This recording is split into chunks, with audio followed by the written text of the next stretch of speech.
Bienvenidos una vez más al estudio de nuestra lección de escuela sabática. Ya hemos avanzado en el estudio de nuestra lección de este tercer trimestre. Ahora nos toca estudiar la lección número 3, que lleva por título La jaula del pájaro. Antes de continuar con nuestro estudio, vamos a orar para que Dios pueda dirigir nuestro estudio. Querido Padre, en este momento vamos a abrir nuevamente tu palabra. Guíanos a través de la presencia maravillosa de tu Espíritu Santo, que Él pueda confortar nuestro corazón y pueda transformar nuestra vida a través de tu palabra. En el nombre de Jesús. Amén. Le agradecemos a Dios por la bendita palabra que hemos estudiado durante las 2 semanas pasadas, porque ha confortado nuestro corazón, ha traído paz para nuestra vida, nuestro corazón, ha traído paz a nuestro hogar, ha restaurado nuestro hogar, ha restaurado nuestra vida, nos ha traído perdón, nos ha traído esperanza, porque ese es nuestro Padre Celestial cuando nos habla a través de su santa palabra. Trae gozo a nuestro corazón. Y esta no va a ser la excepción, porque la lección de esta semana también nos habla acerca de, pues precisamente, de los crisoles que nos hacen crecer, los crisoles los crisoles de la madurez, porque en medio del dolor nosotros crecemos, maduramos en la fe, maduramos en la familia, maduramos en la comunidad, o la comunidad puede madurar, nuestra nación puede madurar si tan solo nosotros dejáramos que Dios obre en nuestra vida. Pero de manera personal, Dios obra y lo hace para poder hacernos crecer, fortalecer nuestra vida espiritual.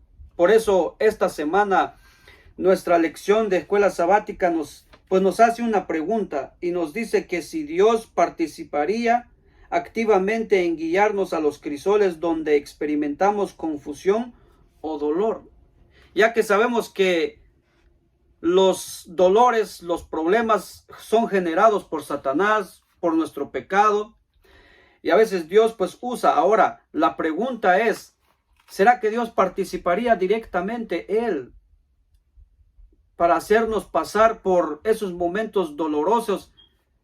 ¿Será que Dios nos guía por ahí? ¿Lo podrá hacer de manera personal?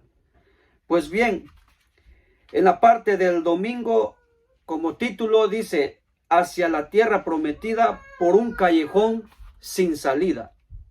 Permítanme leer Éxodo capítulo 14, versículo 1. Dice: habló Jehová a Moisés diciendo: di a los hijos de Israel que den la vuelta y acampen delante de Pi-Hahirot, entre Migdol y el mar hacia Baal Zephón. Delante de él acamparéis junto al mar, porque Faraón dirá de los hijos de Israel: encerrados están en la tierra, el desierto los ha encerrado. Y yo endureceré el corazón de Faraón para que los siga, y seré glorificado en Faraón y en todo su ejército. Y sabrán los egipcios que yo soy Jehová, y ellos lo hicieron así. Sabes, mi querido hermano, mi querida hermana, mi querido amigo, amiga que me escuchas en este momento, a veces Dios, especialmente los que hemos aceptado a Dios, los que hemos creído en el Señor, los que caminamos con el Señor, nuestro Dios nos puede guiar en esos callejones sin salida. Al pueblo de Israel lo guió hacia el Mar Rojo, y según el texto que acabamos de leer, Dios le dijo a Moisés: vayan y acampen ahí a las orillas del Mar Rojo. Y el texto dice que Faraón dijo, están encerrados, están en un callejón sin salida. Pero Dios dijo, yo me voy a glorificar en Faraón y yo voy a hacer que Faraón los persiga. Y así hizo Faraón. Y ahí se encontraba el pueblo de Israel en un callejón sin salida. Ahora, Dios se quería glorificar en Faraón y en su ejército. Y para que supieran que Dios es Dios todopoderoso. Sin embargo, cuando Faraón estaba por llegar, ¿saben? El texto bíblico dice el versículo 10. Y cuando Faraón se hubo acercado, los hijos de Israel alzaron sus ojos y aquí los egipcios venían tras ellos. Por lo que los hijos de Israel temieron en gran manera y clamaron a Jehová. ¿Qué pasó con el pueblo de Israel? Pues estaban acampando tranquilamente, ellos no sabían nada, solo Moisés y el Señor sabían lo que iba a pasar. Pero el pueblo estaba acampando tranquilamente. Pero de repente vieron al ejército de Faraón que iba llegando y se iba acercando. Ellos temieron, ellos temblaron, el miedo los abrigó. ¿Por qué? Porque al lado derecho era una montaña gigantesca, al lado izquierdo una montaña gigantesca, enfrente el Mar Rojo, y pues venía Faraón y hacia dónde correr. Por lo tanto se atemorizaron por la vida. Nadie quiere morir, pero ahí estaba en un callejón sin salida. Ahora la pregunta es, ¿por qué los llevó Dios ahí? ¿Por qué Dios los puso en un callejón sin salida? ¿Sabes? El texto bíblico dice que cuando ellos clamaron, pues Moisés fue y clamó a Dios. Y Dios le dijo, ¿por qué clamas a mí? Marchen, diga al pueblo que marche. Y Dios le dijo a Moisés, extiende tu vara. Y Moisés extendió su vara hacia el Mar Rojo. Ya sabemos la historia, se abrió el Mar Rojo y el pueblo cruzó en seco, dice la Biblia.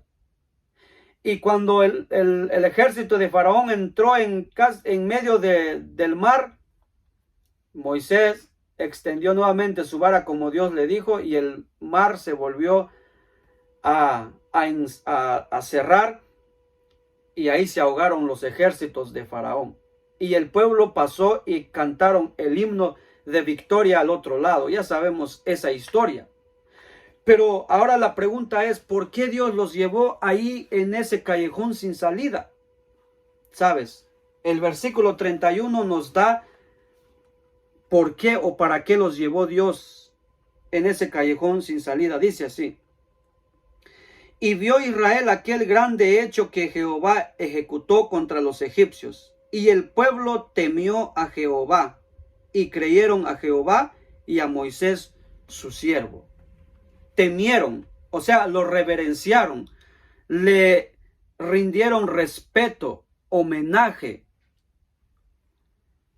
y confiaron en Dios, creyeron en Dios, pusieron su confianza en Él y en Moisés. ¿Por qué en Moisés también? Porque es el representante de Dios y porque Moisés estaba siendo pues usado como instrumento por Dios. Por lo tanto, al creer en Dios, tenían que creer en Moisés. Al creer en Moisés, tenían que creer en Dios y reverenciar a Dios.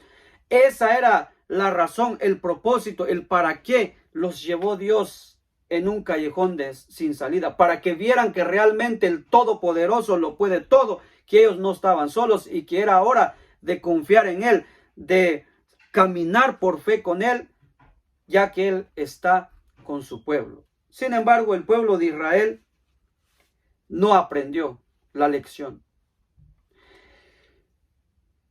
En la parte del lunes lleva por título Aguas Amargas.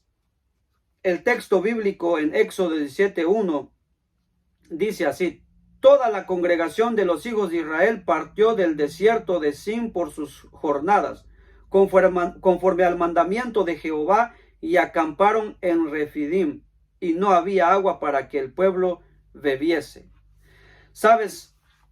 El texto bíblico nos sigue narrando de que cuando el pueblo llegó en Refidim, no había agua, estaban en el desierto y no había agua. Y ellos empezaron nuevamente a hablar contra Moisés y contra Dios, porque no había agua. Y ellos se desesperaron, no hay agua, ¿qué vamos a beber? ¿Dónde está Dios? ¿Está pues Jehová entre nosotros o no? Dijeron, ¿dónde está? Sabes que la necesidad más grande del pueblo de Israel en ese momento era beber agua, era calmar la sed. Pero sabes, en el capítulo 15 de Éxodo, del versículo 22 hasta el 27, nos relata otra historia. Pero esta vez dice que cuando ellos partieron del Mar Rojo hacia el desierto, ya llevaban 3 días que no habían bebido agua, no encontraban, estaban desesperados. Y dice el texto bíblico que de repente encontraron agua. Y ellos corrieron, me imagino, alegremente, felizmente, corrieron por fin. Ahora vamos a beber. Pero dice que al probar el agua era amarga, que no pudieron beber. Y ellos clamaron a Dios. Fueron donde Moisés. Y Moisés fue a Dios. Y Dios le dijo a Moisés, ¿sabes qué? Arranca ese arbolito y échalo en el agua. Y se volverá dulce. Y lo hizo Moisés. El agua se volvió dulce. Y ellos pudieron beber del agua. Y Dios les dijo a ellos que les dio ordenanzas ahí. Y Dios les dijo que si ellos obedecían a Dios y si confiarían en Dios, Dios no les mandaría las plagas que les mandó a los egipcios, que Él sería su sanador y su salvador. Sabes, en este momento quiero decirte que cuando nosotros nos encontramos en los peores momentos de la vida, en las situaciones más trágicas de la vida, en los callejones sin salida, ya con el matrimonio a destruirse, ya con la salud destruida, con los hijos ya prácticamente ya en la perdición, en las drogas, en el alcohol, en las deudas de esta vida o lo que tú le puedas llamar, te encuentras en un callejón sin salida. Has bebido las aguas amargas de la traición, de la infidelidad. Has bebido el agua amarga de una decepción de tu pareja, de alguien que te prometió ayudarte, te pidió dinero y que te lo iba a devolver y que te iba a dar de los intereses, pero tristemente te robó. Cualquier otra situación que tú estés enfrentando y ves que no hay salida, te estás ahogando como una cucaracha en un vaso de agua y ya no sabes qué hacer. Estás deprimido, deprimida, estresada, con ganas de quitarte la vida. Déjame decirte en esta hora, así como el pueblo de Israel se encontró en un callejón sin salida, encontraron aguas amargas, llegaron a un lugar donde definitivamente no había agua, y ellos dijeron, ¿está pues Dios entre nosotros o no? Pero Dios le dijo a Moisés, Moisés, ve hacia la roca, a la peña de Oreb, y ahí brotará agua para que beba el pueblo. Y así fue. Te estoy relatando el texto bíblico, la historia, pero así fue. El pueblo bebió del agua que brotó de la roca y por fin saciaron la sed. Es decir, el único que puede darte la salida en el momento más trágico de tu vida, en la tristeza, en el dolor por la pérdida de un ser querido, el único que te puede restaurar, te puede levantar, te puede ayudar, se llama Cristo Jesús. Pero no sé si estamos hablando en este momento pues a un cristiano sincero, un cristiano que realmente pues ama a Dios, pero que en este momento se encuentra en un momento difícil. O usted, mi querido amigo, mi querida hermana, querida amiga, querido joven, jovencita, si te encuentras en ese momento difícil, no importa, el texto bíblico nos dice que Dios hizo que el pueblo cruzara, que pasara por el Mar Rojo y por fin triunfaron. Hizo que las aguas amargas se volvieran en aguas dulces. Hizo que brotara agua de la peña donde no había agua en el desierto. Lo que te quiere decir Dios es, yo tengo la esperanza, yo puedo abrirte las puertas donde te han sido cerradas, no te dan empleo, es difícil. no puedes llegar a la universidad, no tienes los recursos, pero yo sí puedo. Puedo levantarte, puedo transformarte, puedo sanarte, puedo sacarte de las deudas, puedo devolver el agua amarga que de la traición a agua dulce de amor, agua dulce de vida, de felicidad en tu hogar, con tus hijos, etcétera. Y puedo darte agua en el desierto si ya estás cansada de esta vida, ya te cansaste, ya no sientes que ya no puedes más. Yo puedo refrescar ese corazón herido, ese corazón cansado, esa vida agobiada por el enemigo. Prácticamente eso es lo que nos está diciendo Dios. Pero Él nos guía, Él nos lleva muchas veces en esos lugares difíciles para poder ayudarnos a creer, a crecer en la fe, para que así nunca perdamos a nuestro Dios de vista.